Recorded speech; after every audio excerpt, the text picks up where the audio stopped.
Bom dia, abençoados, tudo bem com vocês? Agora eu não sei, né, mais se é bom dia, boa tarde, boa noite. Bom, enfim. Essa aula que nós vamos tratar hoje, eu preciso antes passar algumas orientações a vocês. Então, a primeira coisa, aumente o volume do seu áudio, tenha em mãos o seu caderno, tenha em mãos canetas, fones de ouvido, ok? Organize um ambiente para os seus estudos. Vamos lá? Então, nós vamos conversar um pouquinho sobre tipos de sujeito, e esse é um conteúdo que você já até aprendeu, ok? Eu vou fazer primeiro uma revisão para depois aprofundar naquilo que nós precisamos. Então, o sujeito determinado, ele tem 3 tipos. O primeiro é o simples. Observem aqui. Primeiro, antes, o que é sujeito, né? O que é sujeito determinado? É quando eu consigo identificar o termo, ou seja, a palavra, a expressão que está representando. Então, o primeiro sujeito determinado aqui é o simples. Olha o exemplo. As crianças tomaram o pote todo de sorvete. Se vocês perceberem aqui nesse sujeito simples, por que ele é simples? Porque ele tem apenas um núcleo. E o núcleo aqui desse sujeito simples é, nesse caso, a crianças, né? Crianças é o núcleo do sujeito e então ele é classificado como um sujeito simples. Ele está dentro do campo determinado. O outro é o sujeito composto, que é quando possui 2 ou mais núcleos. Então, eu tenho aqui, crianças e adultos tomaram o pote todo de sorvete. Eu tenho 2 núcleos, nesse caso aqui que eu já deixei em amarelo, crianças e adultos. E o terceiro é o sujeito determinado, é aquele que vocês conhecem como oculto, que eu quero também apresentar a vocês que ele pode ser desinencial e elíptico, ok? Dependendo aí do gramático, que escreveu a gramática de vocês, aquelas que vocês utilizam, ele pode optar por tanto oculto, uma nomenclatura desinencial, uma outra nomenclatura elíptico. Queridos, oculto, desinencial, elíptico é tudo a mesma coisa, ok? E o que é esse? O sujeito oculto aí, sujeito elíptico, é quando é identificado apenas pela desinência verbal. Lembram lá daquela nossa aula, formação de palavras? Então, só pela desinência verbal, nesse caso aqui o tomamos, né, a desinência mos aqui, por essa desinência vocês conseguem verificar quem é que está representando o sujeito na oração, mas não está de maneira explícita, ok? Por isso que esse nós aí, ele está entre parênteses, porque é uma maneira implícita, beleza? Vocês só conseguem observar pela desinência verbal, nesse caso aqui, mos. Então, o sujeito determinado, eu tenho o simples composto e o desinencial, que também é conhecido por oculto, que também é conhecido por elíptico. Vamos caminhando. Nós temos também dentro desse sujeito, o sujeito indeterminado, né? Indeterminado, o que quer dizer esse sujeito indeterminado? É quando a existência, ela não é, quando a existência desse sujeito, ela é evidente, ou seja, não há nenhum termo que vai representá-lo, nem mesmo em orações anteriores, ok? Para que isso serve, gente, na nossa língua? Por 2 motivos. O primeiro é porque realmente você desconhece quem é que fez a ação, certo? Ou porque você não deseja determiná-lo, porque você não quer determiná-lo. Então, a nossa língua ela oferece 2 recursos para indeterminar o nosso sujeito. Então, quais são esses 2 recursos? Veja, você vai indeterminar esse sujeito colocando o verbo na terceira pessoa do plural. Olha o exemplo. Tomaram o pote todo de sorvete. Então, colocando o verbo na terceira pessoa do plural, essa estrutura ela vai ocorrer, gente, em frases isoladas, ok? Ou nos casos em que o sujeito ele não esteja determinado em orações anteriores. Prestem bem atenção, beleza? Então, tomaram o pote todo de sorvete. Pode perceber que o verbo ele está na terceira pessoa do plural. Você não sabe exatamente quem é que tomou esse pote todo de sorvete, ok? Olha só outro exemplo aqui. A festa estava ótima. tomaram o pote todo de sorvete. Então, eu não sei quem é que fez essa ação, beleza? Eu tenho também uma outra forma. Aí você vai dizer assim para mim, professora, mas a gente sabe que foram eles que tomaram o pote todo de sorvete. Mas eles quem? Você consegue determinar quem faz parte desse eles? Beleza? É diferente do sujeito elíptico, desinicial lá, o oculto, quando você coloca um nós. Nós tomamos o pote todo de sorvete. Nós, quem? Eu e mais alguém. Então, eu sei realmente quem é que fez, por isso que ele é determinado. Já nesse caso aqui, o sujeito indeterminado, tomaram o pote todo de sorvete, ele está na terceira pessoa do plural. Prestem bem atenção, queridos. Na terceira pessoa do plural. E eu não consigo identificar. Uma outra possibilidade é colocando o verbo na terceira pessoa do singular, e aí a gente vai acrescentar o pronome se. Olha o exemplo. Precisou-se de mais sorvete. Prestem bem atenção nisso aqui. O sujeito indetermina, quando eu coloco na terceira pessoa do singular, mas quando eu acrescento esse se, e esse sezinho aqui, esse pronome, ele é conhecido como o índice de indeterminação do sujeito. Perceba, eu não sei, né, quem é que fez a ação, eu só sei que ela necessita de mais sorvete, precisa de mais sorvete, mas eu não sei quem é que está precisando, ok? Então, esse se aqui é o índice de indeterminação do sujeito. E uma informação importante, os verbos, lembram lá daquela nossa aula sobre a revisão que fizemos de transitividade verbal? Isso aqui só vai ser possível, queridos, com os verbos transitivos indiretos ou então com o verbo intransitivo, beleza? Somente com o verbo transitivo indireto ou com os verbos intransitivos. Prestem bem atenção. Bom, aí eu tenho a oração sem sujeito, ok? A oração sem sujeito, ela só ocorre com os verbos impessoais. E o que é isso de impessoal? É aquele que não tem pessoa, tá certo?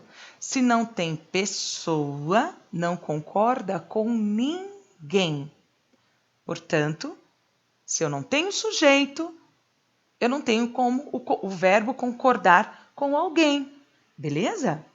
Então, partindo dessa premissa, vocês precisam identificar esses verbos impessoais, né, que não tem pessoa.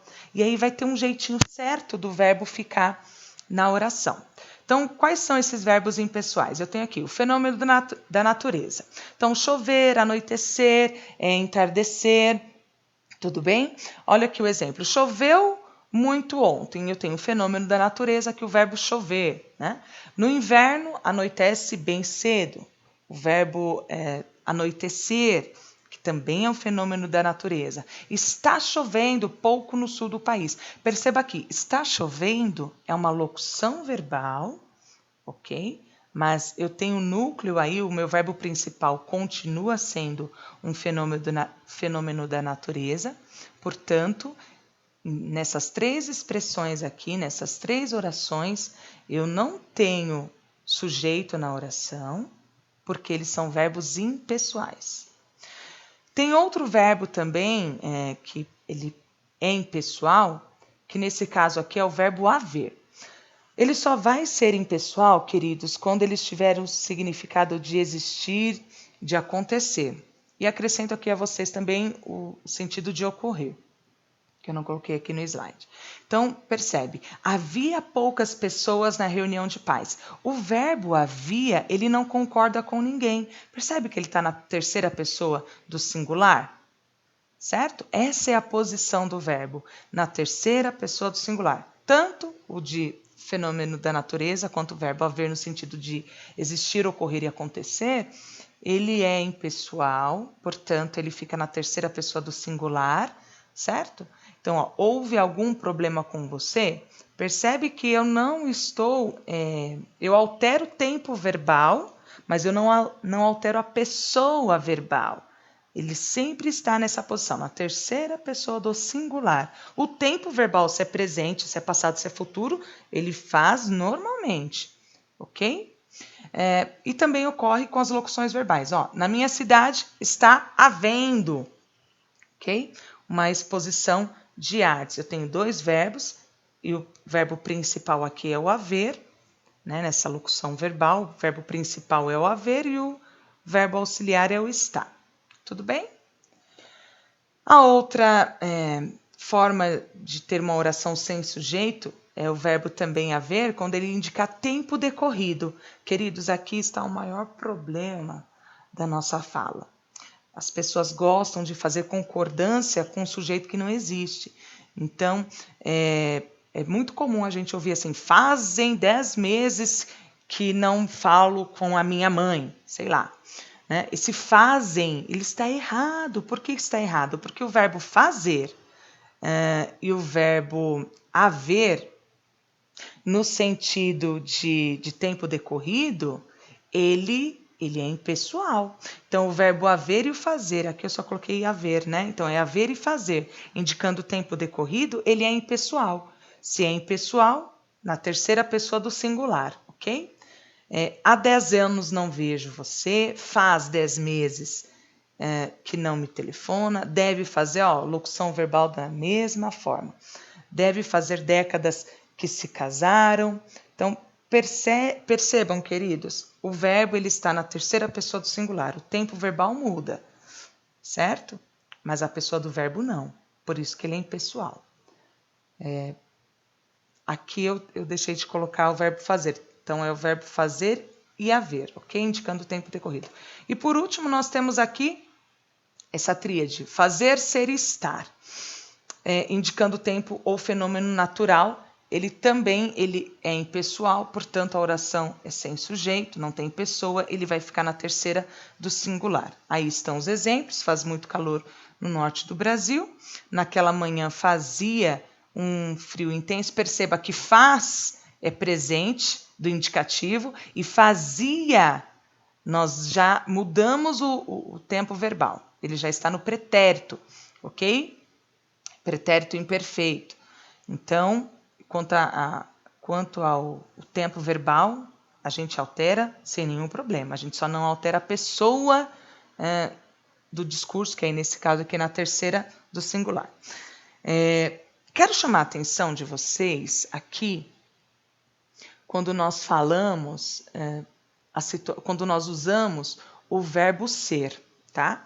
Apenas o verbo ser, ele vai aparecer na terceira pessoa do plural, porque ele vai concordar com o predicativo. Então, são 2 horas da tarde, como 2 está no plural, indica mais de uma, então, nesse caso, o verbo ser, ele concorda com o predicativo, somente quando indica tempo, ok? A única exceção é o verbo ser, queridos. A única exceção é o verbo ser. Por isso que aqui eu tenho são 2 horas e no outro exemplo é 1 hora, ok? Então, o verbo está concordando com o predicativo uma e o verbo são concorda com o predicativo 2 horas. Beleza? Tudo bem até aqui? Então, apenas o verbo ser, ele concorda com o predicativo.